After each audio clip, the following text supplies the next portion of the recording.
I'd like to call a regular scheduled council meeting of May the 6th to order. 1.1 is our Economic Development Week proclamation, May 11th to the 17th of 2025. Whereas economic development is a cornerstone of our strategic initiatives for fostering successful growth and prosperity within our community. And whereas Economic Development Week provides an opportunity to celebrate and recognize the pivotal role of economical development efforts in advancing our strategic goals. And whereas the dedication of economic development professionals is instrumental in implementing strategic initiatives that promote sustainable economic growth and opportunity. And therefore, be it resolved that I, Mayor Dave McRae, on behalf of the Town Council of Redwater, do hereby proclaim May 11th to the 17th, 2025 as Economic Development Week. I encourage all individuals, businesses, and organizations to join us in celebrating Economic Development Week and recognizing the contribution of economic development professionals in advancing our strategic initiatives for economic and successful growth. No public hearings are scheduled for this evening. There's any additions or deletions to the agenda from administration. Yes, Mr. Mayor, with permission, I'd like to add, I just thought about it, probably two additions under closed session. The first, 14.1.5, it's fire safety codes, and it's under FOIP, business interests of a third party. And then with council's permission, we add 14.1.6, and that is just a quick debrief on our fire from the weekend. Well, not our fire. The fire. The fire from the weekend. Go ahead, Councillor Spicer. I overheard about changing the order of something too. Yes, that was it. And you wanted to change. So, Mr. Mayor, members of council, so the under new business 11.1, there is a capital budget amendment. That capital budget amendment, we would like it to go before bylaws, because the tax rate bylaw at 10.1, the numbers don't make sense unless we do the budget amendment prior to the tax rate bylaw. So I can use the chair's prerogative to amend that. Yes. Okay, thank you. And I'll look for a motion, anything from council for the agenda. Not seeing anything, I'll look for a motion from council to accept the amendments to the agenda. Councillor Butcher. Thank you. Discussion, questions? Call that question, all in favor? And that's carried. And I'll look for a motion to accept the amended agenda. Councillor Olson. Make a motion to accept the agenda as presented, as amended, sorry. Thank you. Discussion? Call that question, all in favor? And that also is carried. Okay. Councillor Olson. Make a motion to go into closed session.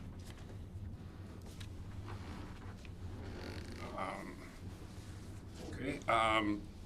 Under agenda item 12, there's no public input that I'm aware of for tonight. No delegations, but we do have a presentation under 7.1, which is your motion to go into closed session, correct? Yes. Okay. I'll call that question, all in favor? That is carried, and it'll take us a minute to do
Butcher? I'll make the motion to come out of closed session, Your Worship.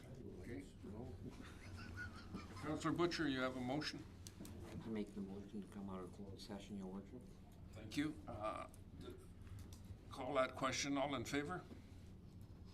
Motion's coming out of closed session. Counselor Spicer? I'll make the motion for administration to proceed as directed in closed session. As discussed. All right. Any discussion from council?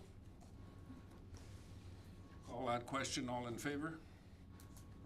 And that's been carried. Thank you.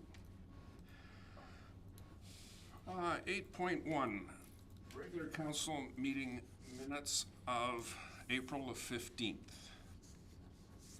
Councilor Williams? I move that the minutes of April 15th, 2025 regular council meeting be adopted and circulated. Thank you. Discussion, errors, omissions? Not seeing anything, I'll call that question. All in favor? And that's carried. 8.2, April 22nd, 2025, Committee of the Whole minutes.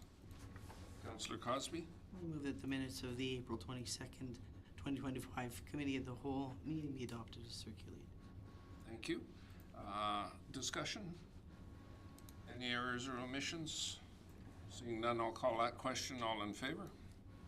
And that's carried as well. Any business arising out of the minutes or unfinished business from administration? None from administration, Mr. Mayor. Anything from council? Not seeing anything. At this point in time, we would like to take 10.1 in its entirety, correct? Move to 11. 11, jump to 11.1, that's correct, yes. I couldn't draw lines on my screen here, so 11.1, Ms. Tingley, we're in your hands. Mr. Mayor, members of council. So this RFD is more of a housekeeping item. This began in 2022. So I want to provide additional context to the RFD today. So originally, back in April of 2022, a motion was passed to transfer $200,000 to planning and development. This was out of a significant reserve in 2021. In August of that same year, a motion was passed to allocate these funds specifically to complete the municipal improvements for Rosatera development. So this amendment to the capital budget will include the lights at towards the Rosatera as part of the development agreement. So we would the cost of the lights is $29,345, and we would fund it out of the planning and development contingency reserve for Rosatera. So that leaves a small balance of $1,100 for that specific reserve fund. We still have just under $80,000 for Rosatera relating to consulting contingency, just for your reference. And I've also included in the RFD the offsite levies that are still carrying forward, as well as a copy of the amended budget if this were to be accepted. And that is my RFD. Thank you. Is there a motion from council? Councilor Melick? I'll make a motion, Your Worship. Move that the amended 2025 capital budget of $2,983,623 be accepted and funded as presented. Thank you. Discussion by council? Not seeing any, I'll call that question. All in favor? And that's carried. And that takes us back to 10.1.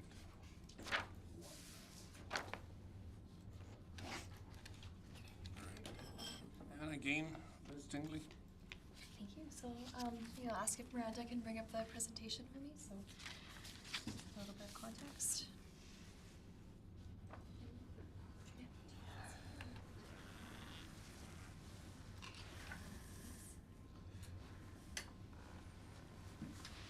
So the presentation is in the same format as our previous meeting. I've just updated some numbers, so I'm just gonna cruise through.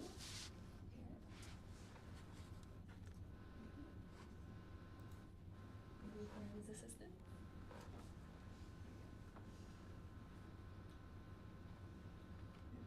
All right, so we went over in depth the requisitions. So if council's all right, I will continue with these. There's been no changes since our last meeting for the requisitions. And context on them as well. The assessment differences as per Mike's presentation with 10-Mark Consulting.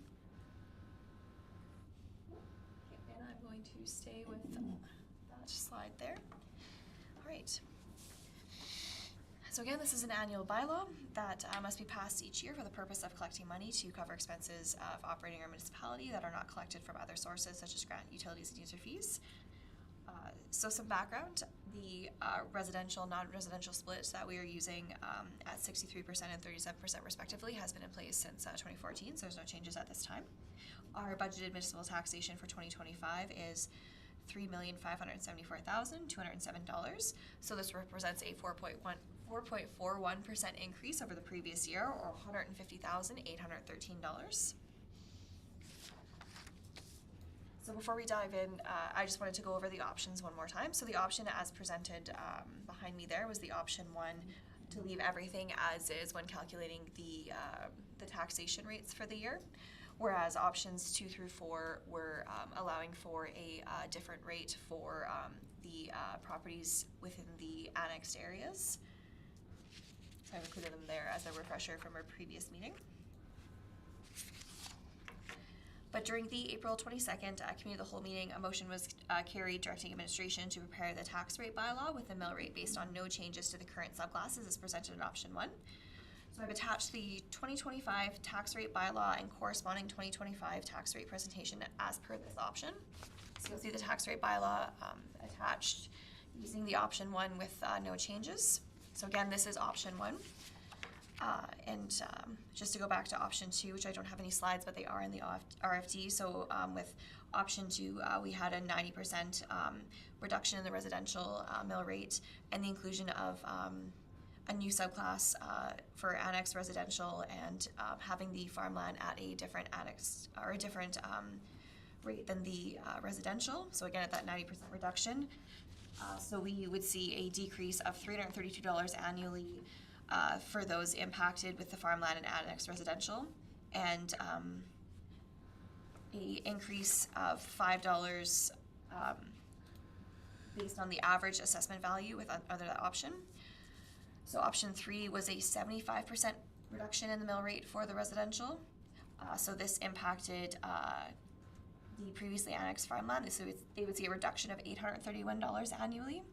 Annexed residential would see a reduction of $827.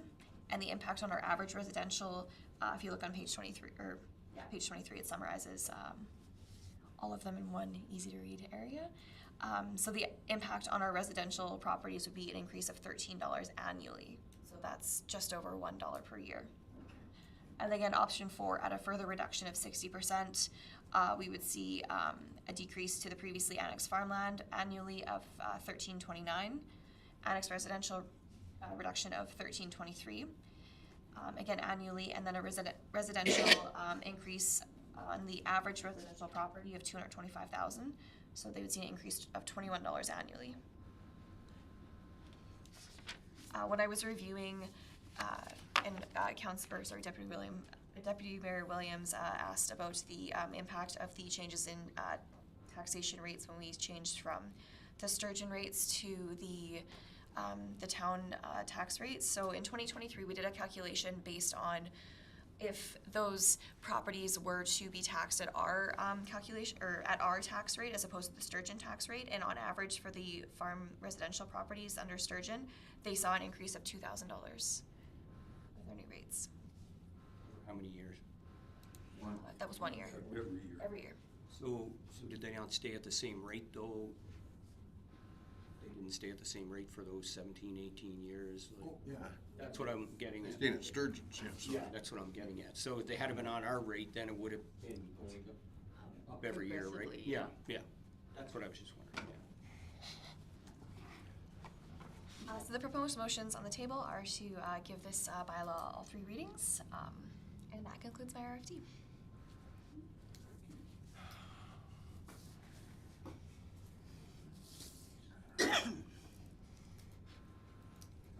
Spicer?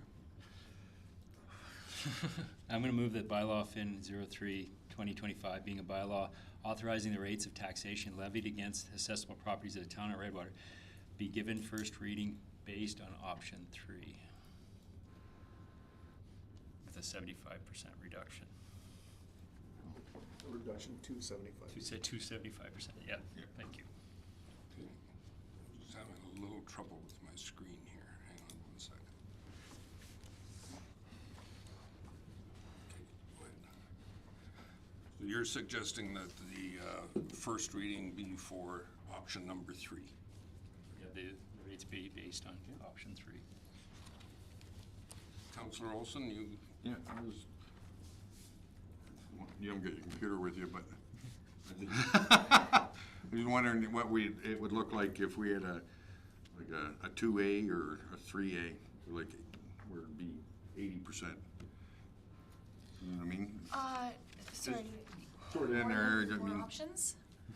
well, we could leave it. I'm just assuming it would take us down to $10 a year, probably, right? Or the 80%. But I'm happy with the 75 because I've had a couple of the residents come and we've had some good, one of them was about an hour conversation, showed me tax bills and everything else, so, and, yeah. go ahead, Councillor Spicer. I just remember, it would be about 30 years ago, I bought my gas station, and the taxes on that were $2,500 on commercial property, right? And they went up the next year to almost $10,000, and that hurt. And I know they've got a business and stuff like that, and today's numbers, 2,000, 4,000, isn't a whole lot, but it still hurts. And I think we need to look at gradually bringing it up and kind of getting close, but I'm sorry, farmland is farmland. Why, like, I'm going to throw Sturgeon under the bus a little bit here. They've kept their rates extremely low for farmland, right? But and so it should have been a little higher than it actually is, but at the same time, why it didn't change. It's farmland inside our community, and it's as long as it's that until it's sold for something else, it's still farmland, and it shouldn't be taxed at a huge amount. So.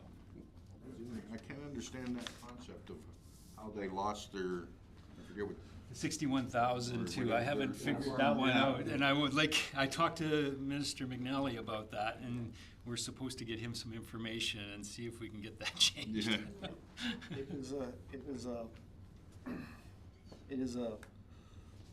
don't know what the right word is, reduction, but it's based on lands that are basically in counties. If you're in an urban area, the legislation doesn't allow it. Miranda showed me that. And so, I'm gonna go to bat for Sturgeon County and all the other counties in the province. That deduction is out of their hands. That is a deduction that is provincially regulated. So as soon as that went away, and Councillor Spicer, I'm totally on your side. Farmland is farmland. Yeah. And, one of the things that I think we can do for not just the residents in Red, like these farmlands in Redwater, but other municipalities that are urban have the same issue. Like you've got farmlands that are being, quote, farmed, and because they're in a boundary that says they're an urban municipality instead of a rural municipality, you're being penalized, and it doesn't make any sense. And that's one of the things that we can probably do with Minister of Municipal Affairs, et cetera, is start to advocate on that behalf. And I'm sure we'll find another municipality that if we go to Alberta meetings, will be prepared. Because, it seems counterintuitive because we're advocating for that deduction not to be there, which in a roundabout way negatively affects us. But I think based on principles, it's like why yes and why no, right? And I don't nobody's been able to give me that explanation, it just is. And so that's one of the things, and if you look at it, I had a resident in my office just about 2 weeks ago now, I guess. And we did the calculations. It's only $650 on our mill rate. So it's not a huge number, but as that resident pointed out to me, it's just the principle of it, right? It's, you know, on their total even on their total tax bill, it's not a huge number, but again, It's you know, something. because now they're in Redwater, they don't get this deduction anymore. And honestly, I didn't have an answer for it. Councillor Butcher? I have a question, like, we're talking about the farmland, and how many parcels of farmland were included in the annexation? Because there is also acreages out there, so I think we've gotta find a common ground here. And just, again, to be clear on so farmland assessment hasn't changed in this province for 25 or 30 years. So the province sets farmland assessment, what the value per acre is. What is set by the municipality is the mill rate attached to that assessment, right? So that's what the municipality has control over. The farmland versus acreage deduction, that's a different calculation again that talks about how do I explain that? Because I get confused at times. Because that deduction is based on the value of the residence that's attached to a farm property, right? So when you subdivide out a quarter or 10-acre parcel. or anything less than a 10-acre parcel off the quarter, you get one per quarter. So if you've got the original farm homestead, and then you, on the same quarter section, you go and little Johnny says, you know, I'm gonna put a house on the other. Only one of the parcels gets the deduction. The other one is full, right? So, Councillor Spicer? I think for you were talking about also that option number 3 is gonna create a previously annexed residential subclass at 75% as well. So it's not just farmland. Okay. It is also the annexed properties. There'd be a subclass. That's what I was wondering So about. there is a balance in it, but yeah, so. that's my proposal. Go ahead, Councillor Cosmo. First off, I want to say I know how much work you put into this. I do know exactly how much work you put into this. And I also went home and I did my homework and I did some more research. And Councilor Spicer had made the motion that he made, and I'm going to back that motion 100%. And I know from this moment forward, you still have a lot more work to do because you're creating some more classes here. So I just want to say I deeply thank you for all that work. Go ahead, Councillor Mann. Will this be every year that if we pass this, it's every year that they get, It's every year it can be discussed. it's every year that we discussed? The same as any other mill rating that we do within our, we had talked here at this table about derelict, dangerous, vacant properties and stuff as being a subclass and what have you. That could come up each and every year as a discussion point and what have you. Raise the mill rate, lower the mill rate. It's what are we doing this year, and will it continue in other years? It'll depend on the council of the day. Go ahead. And how I like to look at it is the mill rate is always the mill rate that we set for each class and subclass. It's a moving target. We want to find a mill rate that achieves like an equitable balance between the different classes and subclasses. So things can change from year to year. And last year we thought that we had achieved this not by approaching it with a mill rate as just in respect to the annex properties, but by offering a payment deferral. And we found that that didn't achieve the objective we wanted, because that wasn't the issue. It was the principle of it, the principle of the rate. So this is, now we've taken in the feedback from these residents and we're trying to address it, again, just to find a more equitable rate for them. So, Go ahead, Mr. Van Buren. Mr. Mayor, members of council, if I'm reading the room correctly, we're leaning towards going to this 75% rate. Option three. A motion on the table. So what we have to do, here's what I would suggest, that you vote in favor of that motion. But one of the things that we have to do before we can pass this bylaw is we have to create that other subclass. So we need a bylaw to create the annexed area subclass. So Table this item and Just call give a it first special reading. meeting. No, just give it first reading. You don't have to table anything, just Okay. give it first reading. And then what we have to do is we're gonna have to have a special meeting Yeah. to come back and say, because we're gonna have to pass the subclass bylaw, then we can finalize the tax rate law. Can we do that Tuesday? Do it that way. Pardon me? We Have a special meeting Tuesday?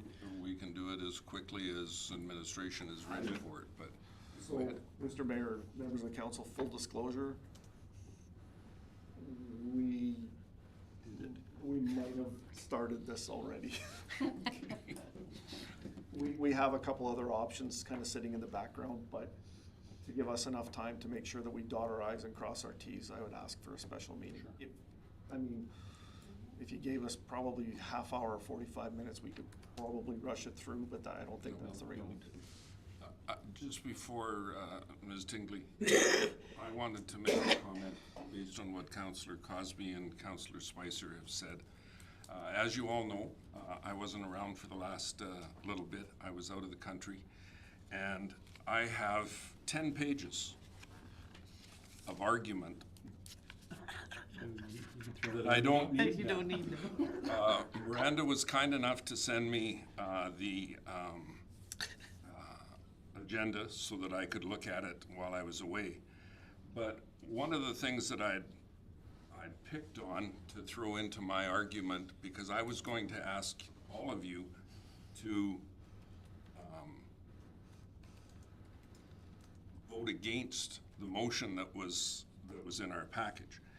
And the one that I had that I wanted to use the best, I think has already been talked about at this table, because I know Councillor Butcher and I were the only two that voted against the motion at the last meeting. But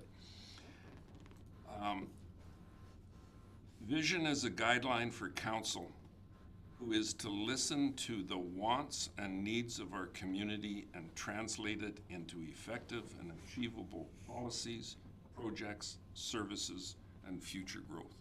And that's direct from our strategic plan. That's exactly what our words have said. And I think what I'm hearing right now is, you betcha, we're getting it right this time. So I want to thank Councillor Spicer for throwing that forward. I know you did some work, I heard, with our MLA for questions and answers and everything.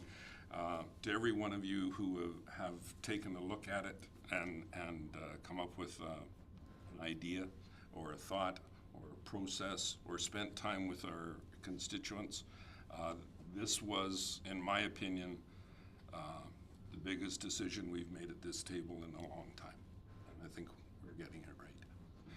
Anything you wanted to say on top of that?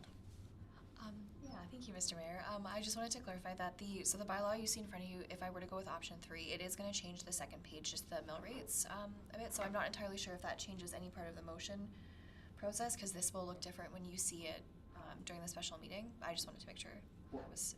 So what'll happen is, upon second reading, it'll be the amended bylaw, which has the Amended subclass. rates. So, Okay. So the motion on the table is that we move bylaw Fin-03-2025, being a bylaw authorizing the rates of taxation levied against accessible properties within the town of Redwater, be given first reading at the option 3 So, Mr. Mayor, if I could just make one more comment before council votes. When we come back for the special meeting, because we'll have to create one at some point in time. And with everything that's going on this week, I would respectfully ask that we wait till At least next week. Tuesday, at least Tuesday next At week. least Tuesday. I already got a meeting Tuesday. What are you doing booking me twice? Because I don't have any. But the issue is going to be, we will have to give this bylaw one way or the other. Like, we will have to, like, if there's any other second thoughts, we will have to hash it out at that special meeting because we are getting close to Deadline. max on being able to get our Material out. material out. With the impending postal strike, we typically mail these the third week of May, and just to err on the side of caution, with mailing utility bills or emailing them, that seems a little, it's monthly, it's not as like high risk, but with these, I just want to get them out before, so by pumping this a week for passing the bylaw, and then we lose a week on the other end with the tax rate, so it's just not giving us a ton of time, so I just ask that if there's anything else that you may foresee as changes, please let me know now so we can discuss it, because again, as Mr. Van Buell indicated, that will be our last kick at the can. Go ahead, Councillor I Mills. was just wondering, did we hear anything negative after we talked about it, or did we ask the people what they thought of it in the community as well? So did they, if we did, I know everybody wants to jam it through right away, but did we do a survey, see what people thought, hear everybody's voice? Did we hear a lot of complaints? I'm just curious. I never heard nothing myself, but I was just curious. So, the answer, Councillor Melnick, is no, we didn't do a survey, no. But I did have residents from the area go, what's going on? Why, and I actually had a conversation with one of the residents that said, like, I work for council, and they looked at me and said, well, kind of. You kind of get to steer them in the right direction, and I'm going, well, our job is to give council information. And if we haven't given you enough information, then we'll certainly do the work and get you the information that you require. But I heard, we heard from the residents, and look, we're not gonna hear from the residents who this doesn't affect, right, or affects nominally. This goes back directly to the conversations that we had in March and April of 2024, right? And is this the right thing? I hope it is. And I just want to answer one other question that you had about, how does this work year after year? Council always, every year, has the ability to look at their subclasses and what they have, right? Within the confines of what the Municipal Government Act says. And you have the right every year to set your tax rate bylaw based on however you want to do that. So you can eliminate subclasses, you can add subclasses if you have the room, depending on what your bylaw says.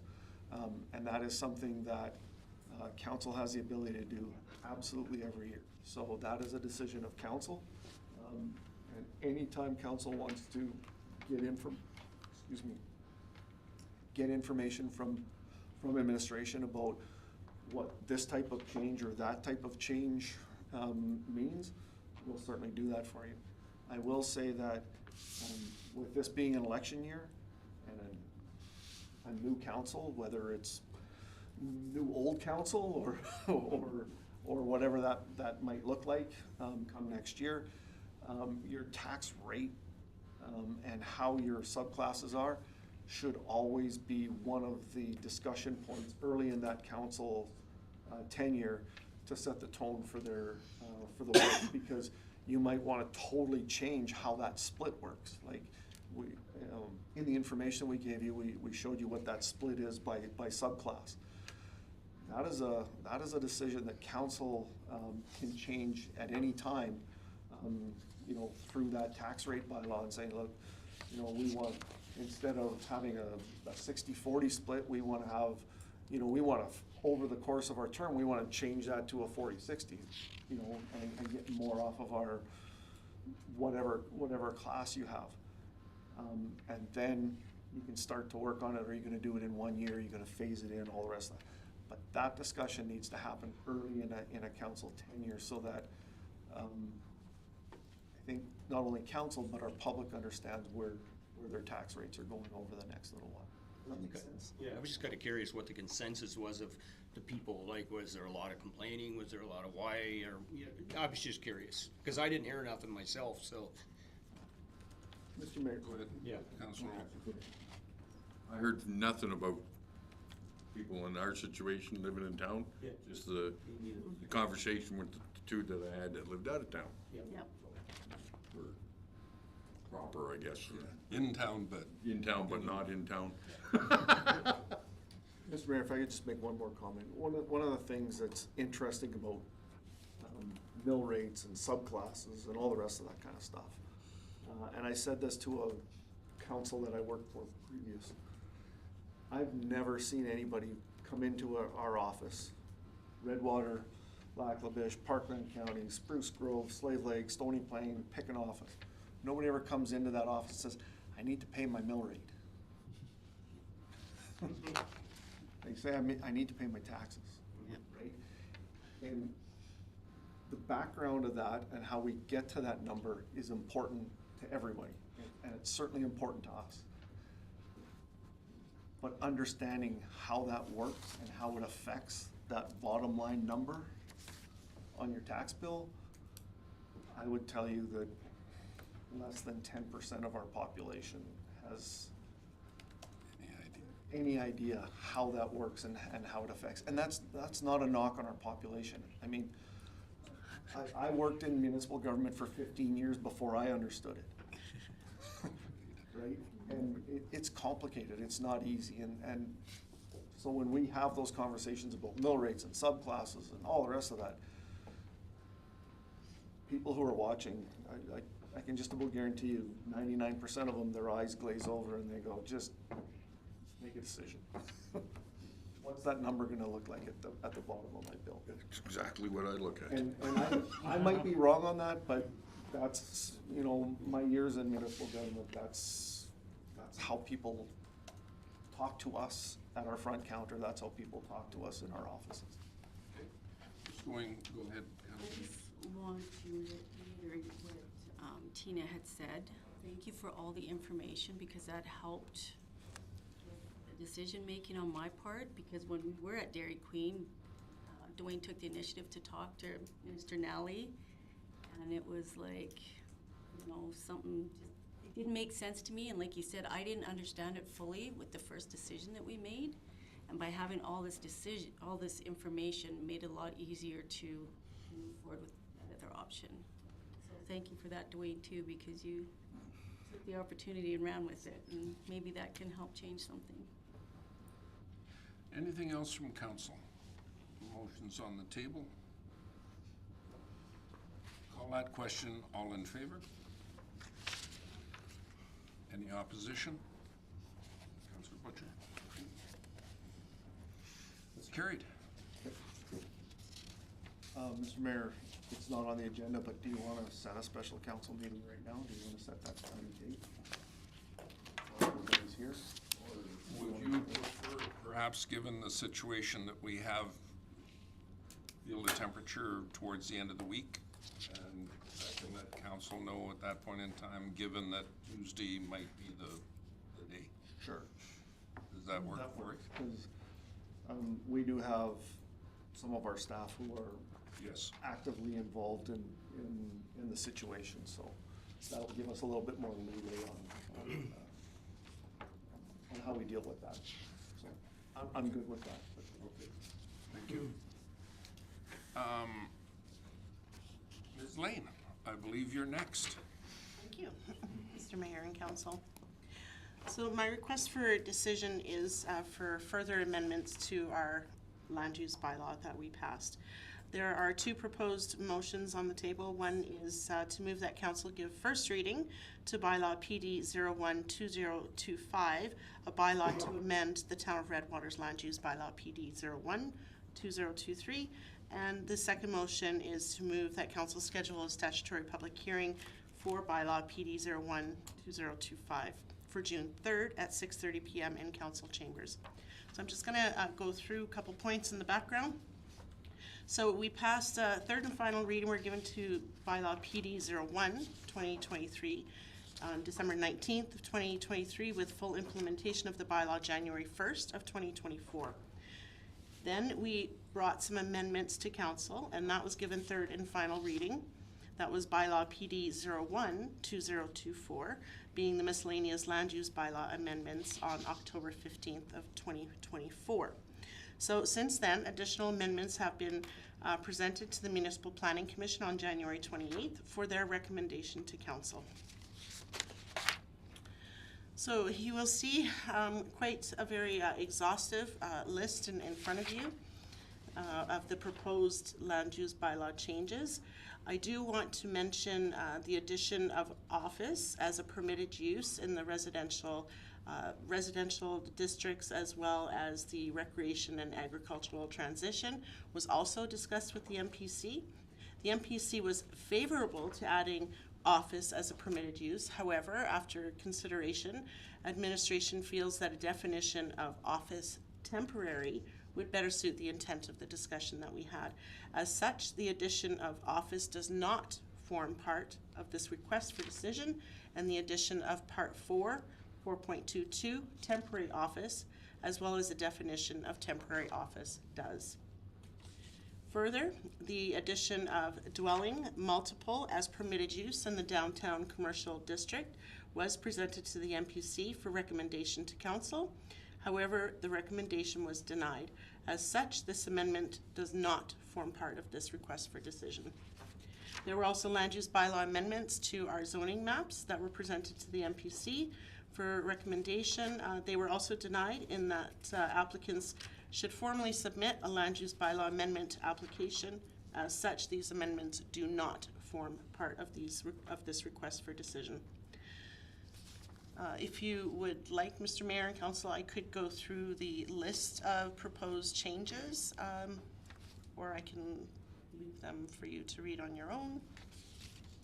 I know they were part of our package, and I believe most council has gone through them. Is there a desire from council to line by line? Okay. I'm comfortable with it, but the input I have from council is they are also comfortable with that. So. I have a question, but it'll have to be after the motion's made, so I can make the motion. Go ahead. So I can ask my question. Yes. Move that council give first reading to bylaw PD 01/2025, a bylaw to amend the Town of Redwater's land use bylaw PD 01/2023. Any questions? Councilor Spicer, go ahead. Can you give us the background of why the office and temporary, just in general terms, and why that was brought up? 'Cause that's more. It was originally presented to the MPC as trying to have a fulfillment of a recent application that we had received in order to accommodate that application, which has since not gone through. But in addition to that, and I know Ken has a few things that he would like to say as far as the definition of office versus temporary office. Go ahead, Ken. And just the background of the other stuff that has changed too, that's.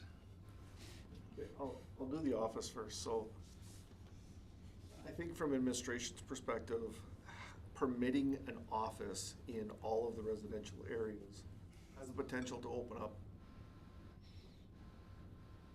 a problem in that an office isn't defined as a home office because we have a definition of home office, which means somebody's living in the dwelling unit and they're using it as an office. But if you allow an office as a permitted use in all of those zones, the potential of having a residence sold in a residential area to be used as, and I'll just throw it out, as a legal office. Dental office or something. Right, so, you know, a house goes up for sale next, and I'll pick on Councilor Spicer, right? A house goes up for sale next door to you, and somebody goes, I can put an office in a residential area, buy the house, And it's cheaper than putting that office in a commercial area or, right? And it's a permitted use. I mean, it's not even discretionary, it's allowed, right? And so that was the concern about, and the request that was brought to us was, and I think it's a reasonable request, is a developer or somebody who's, and you know, we'll talk about the fourplexes and duplexes that are being built. They've got a whole area that they want to develop, which is awesome, right? That's great. But they want to be able to have people come in and see what they're building, et cetera, and Pre-sales. pre-sales, et cetera. And our land use bylaw doesn't allow that to happen in that area. And so the whole idea of a temporary office is it's time limited, right? And there's a lot of ways that you can do the time. You can do it by actual months or days or weeks. You can do it by when your last building is put up, you lose your office. And it's the whole idea of when you go into new neighborhoods in your urban centers, you'll have a show home. And what do? The front garage is an office, right? Yeah. But once that is done, that office goes away, right? Like, once that area is filled up, and that's how they deal with it. It's that time limited, right? And again, there's a lot of ways that you can do that. You can do that through, you know, you have to apply every 12 months or every 6 months or whatever, or you can tie it to the last development, you know, the last structure being developed in this area. I was gonna talk about the accessible parking, and just because there was something on the radio the other day that though they were following all the criteria of accessible parking, the people that it was supposed to work for wasn't working for them.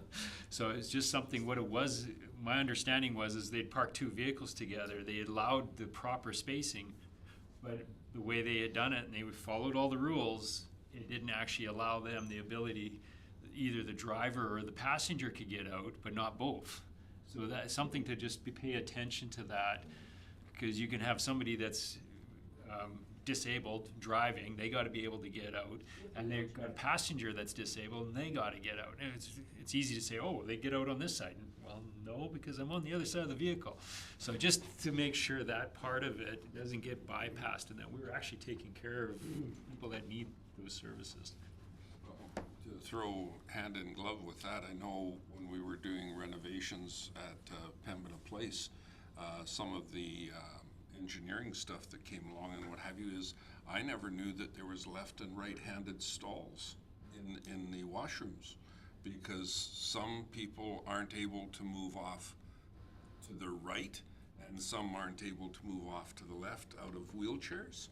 So therefore there's a left and a right stall configuration.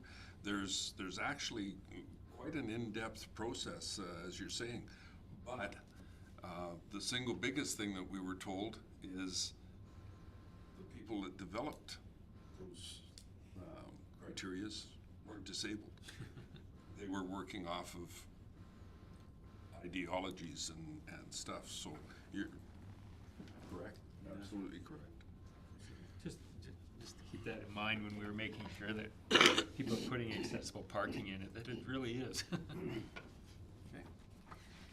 So our first motion is on the floor for the amendment to PD-01-2025. Any further questions from council? Anything? Oh, go ahead. Sorry, I just had one, just because in our neighborhood, we're having the same issues of what we call temporary office space. This house is being used as office as well as equipment, and they're taking up sometimes the whole quarter end of the street for parking. They're parking with the trailer, their truck, and the equipment. And people are starting to complain again because it's summertime again. People can't hear because this truck drives around the block 15 times at night or during supper, and nobody can enjoy the outside. And this has been going on for years, and people are starting to complain again. Are you still getting complaints? Yeah.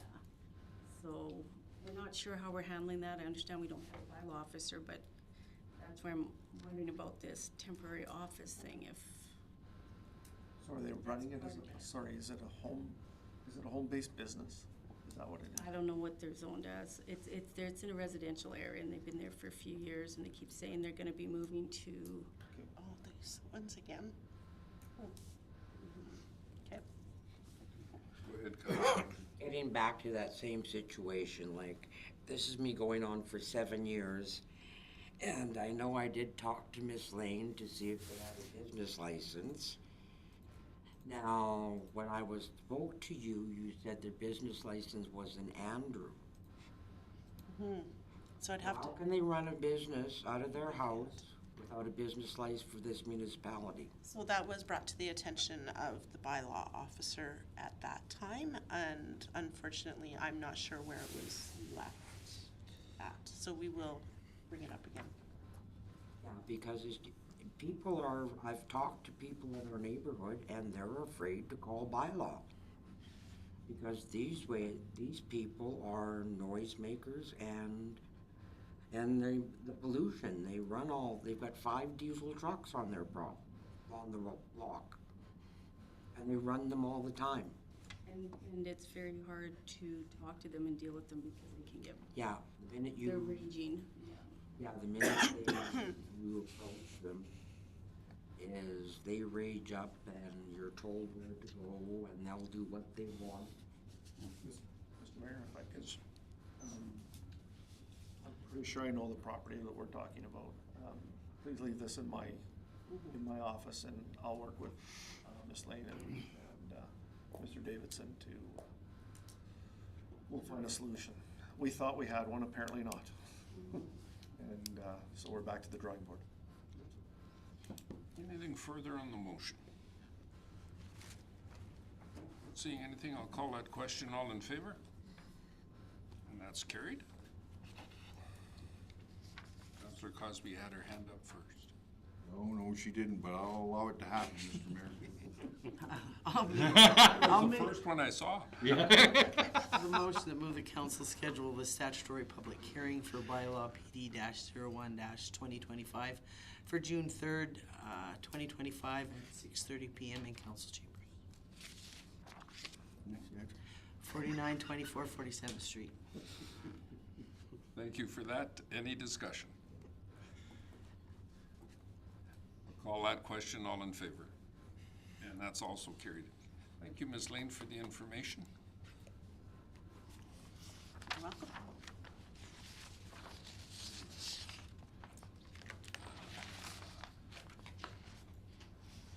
Reports. Anything from council?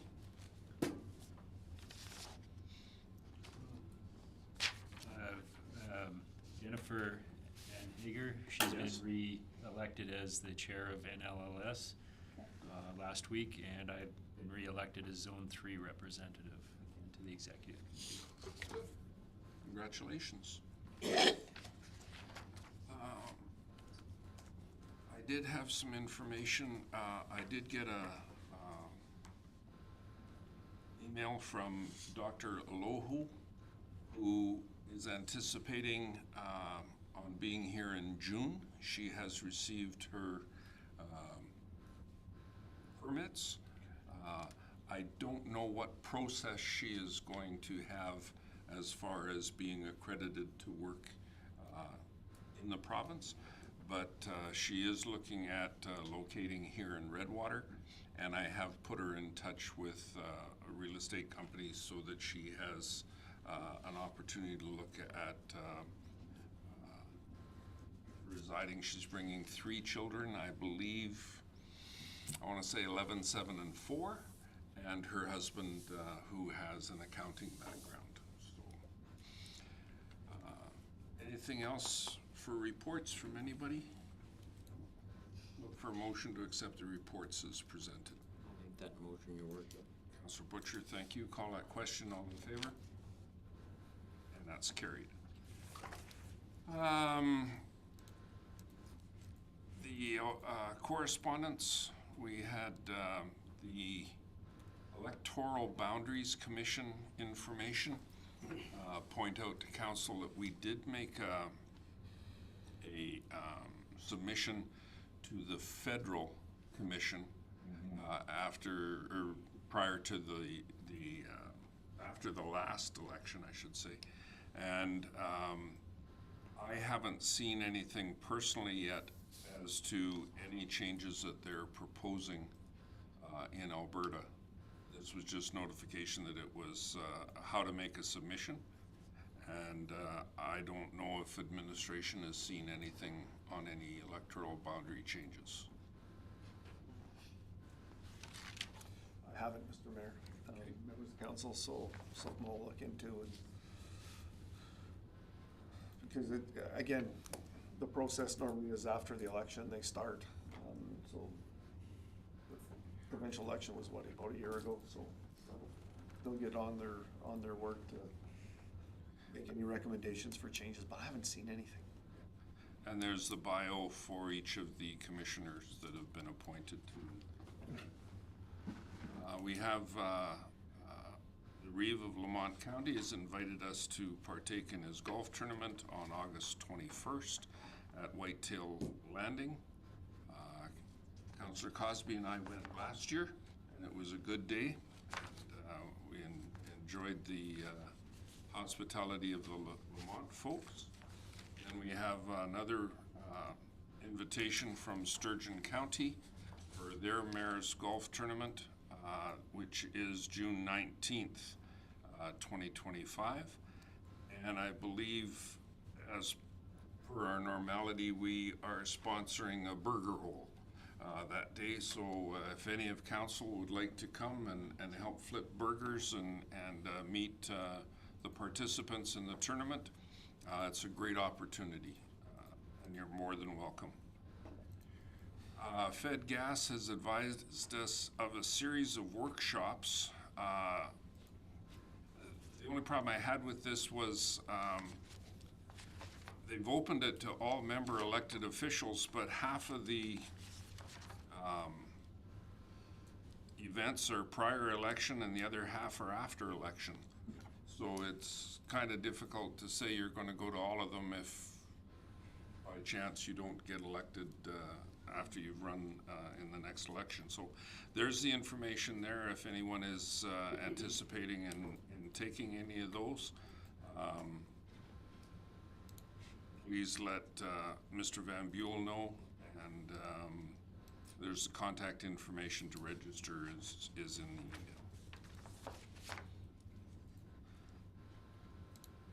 for a motion to accept the general correspondence. I'll make that motion, Your Worship.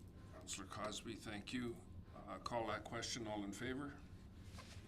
And that question, or the motion is carried.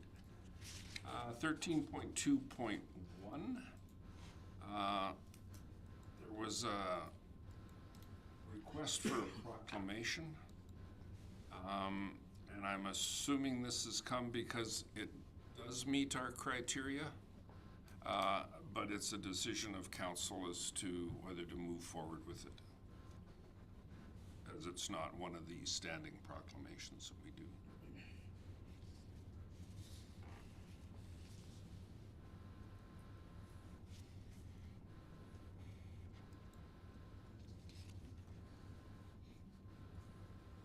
There's also a connection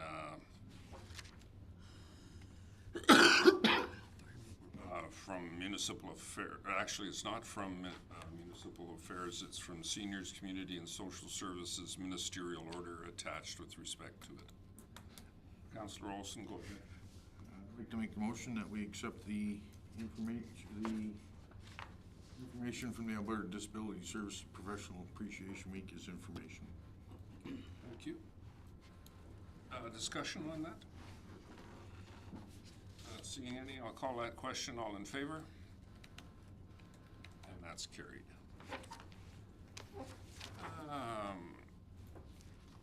I'd look for a motion to move to closed session with a brief adjournment. Councillor Melnick? Motion, we go into closed session. Okay, thank you. Call that question. All in favor? And it's carried. Take a couple minutes for us to look after the electronic.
Take us out, Miranda, that's perfect. I'll